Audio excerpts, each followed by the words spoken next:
odi chankwele. Yago adi chankwele. Osaini wewe, oni wewe, oni wewe.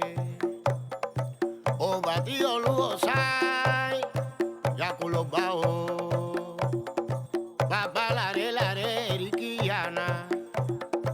Yago odi chankwele, odi chankwele. Osaini wewe, oni wewe, oni wewe. Bobolo kulo kwao. Agola de baba rikiana. Eriki, eriki, eriki. Ireoma, iyariku, iriakofa. Eriki, achekumota. Wonderful wine from South Africa, sourced from South Africa. She told you a little bit about it outside. And one thing I think is important to support people that support us. So get to know her, go up and talk to her, find more out about her wine. And so what's going to happen, we're going to go around from table to table, give the band an opportunity to clear out, and then we're going to bring Tomas and Juan De Marcos up for CONVO. It was Juan De Marcos who first brought together some of those musicians, but let's leave that conversation to go in depth for a little bit later, and let's just try to get to know him as well as I do as part of this conversation. What do you think? We were very successful. We got a program at TV called Todo el Mundo Canta. That should be something like everybody sings. It was like Corte Suprema del Arte, where Celia Cruz used to be, the lady, the queen. A similar program, but during the early 70s. And then suddenly the band became really famous because previously we used to play at the university and festivals for the university environment, but not nationwide. And after the program, we were able to reach the whole Cuba. And the band was #1 in Cuba for about 4 or 5 years, which is something very difficult because Cuba is a very competitive country and we are very creative people. So every year you have a different thing. And we were able to be on top for 4 or 5 years, the most famous band in Havana, Cuba, in the whole nation. And we were able to travel abroad and to perform in different continents and in different places of the world.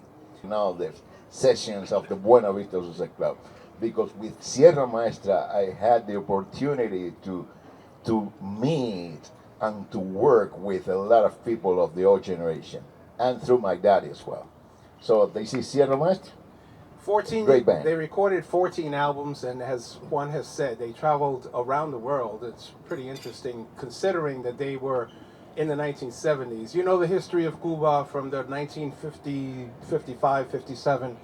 That door was closed, and so that's important footnote to keep in mind as we talk later, as we get into the 1960s and the 70s and the Palladium boom in New York and the whole history of salsa. But the Cuban music has always been the foundation of a lot of what we do. And I have to say, the first time that Juan and I had a time to spend together, I picked him up at the airport, or it might have been I was transferring him from the hotel to one of the venues we were working at. And one of the things he said to me, and I never forgot, he says, you know, we Cubans owe a debt of gratitude to the Puerto Ricans in New York. Of course. Because you guys continue to evolve and take the music that we had, that was our music, and you continue to make it popular. And as thus, Cuban music has survived around the world. 3 albums are the sessions of the Buena Vista Social Club. So when this guy, Vin Wenders, went to Havana, he didn't know a shit about how the music was done. Indeed. He didn't know a shit of how to write music, and he didn't know that anyone can go to my country and look for these musicians who were the friends of my daddy. They didn't know. Nobody knew Juan Gonzalez. Some John Stone Roberts or this intellectual Ben Lapidus, they know Nick Sublett. They knew about Juan Gonzalez because Juan Gonzalez was the second piano player for Arsenio Rodriguez. But Ray didn't know Juan Gonzalez. Or Vic Vendors or any of these guys. Even Nick Gold. They didn't know him. They didn't know Pio Leiva. They didn't know Punteita. They didn't know any of them. So it's a Cuban thing. And we are not the only people having this problem. Remember Nikola Tesla. It was the same thing. Now everybody knows Tesla because of the cars.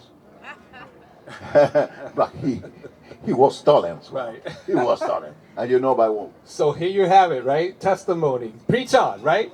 As they say in some of the churches. But the reason I wanted to have this conversation is because, again, on this topic of misinformation, we need to be careful. When we're listening to something, do a little bit of extra work. Don't just believe what is published, because the media has its, you know, its purpose. They want to get stuff sold and make it popular and all of this stuff. But that story has always bothered me because I knew the reality behind it. Not to have said that it wasn't successful, because trust me, Buena Vista Social Club recordings are probably the most, if nobody knows anything else really in the last 20 years about Latin music, they know about the Buena Vista Social Club. Yeah, I know. And it's a beautiful story. And one musician in particular, if you've seen the film, if you haven't, you may want to take a look at it. It's available online. You can stream it. But Ibrahim Ferrer, this is a man who became a superstar overnight. His home did not have a floor. I'll tell you something. Sorry. Listen, in 1997, we had a tour in Europe, because everything started in Europe, not here in America. And Germany and France were the first countries opening the doors to the Cuban music in the period. And then we had a concert at the Royal Festival Hall, and then we were supposed to present our album at the Ronnie Scott's, which is a very well-known jazz club in London. Well, in order to get for a Cuban, we're talking about Cuban, for a Cuban to get a visa to perform in the United Kingdom, you have to demonstrate to the Home Office, which is something like NSA here USCIS, all right, here in America, you have to demonstrate that the person is a musician, is a real musician, and has a history performing music. Well, Ibrahim Ferrer never in his life had his name in an album.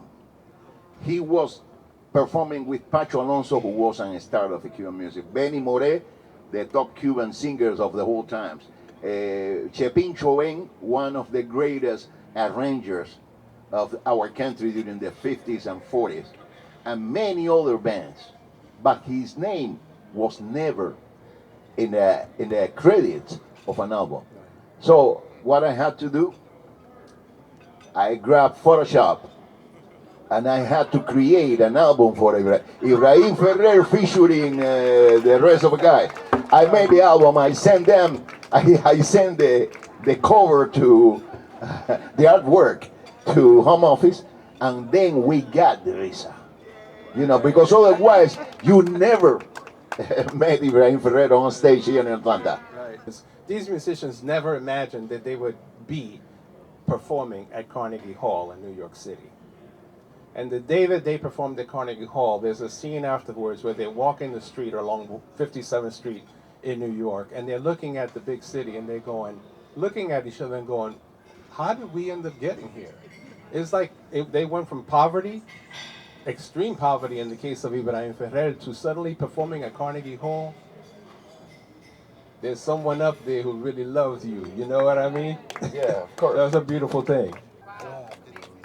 Well, thank you, Juan. Thanks for coming. Listen up, guys. It's a special evening. It just so happens to be Luceria's birthday. So we're going to close. We're going to do a little birthday celebration for you, and then we have some birthday cake out there for you. And so let's go, guys.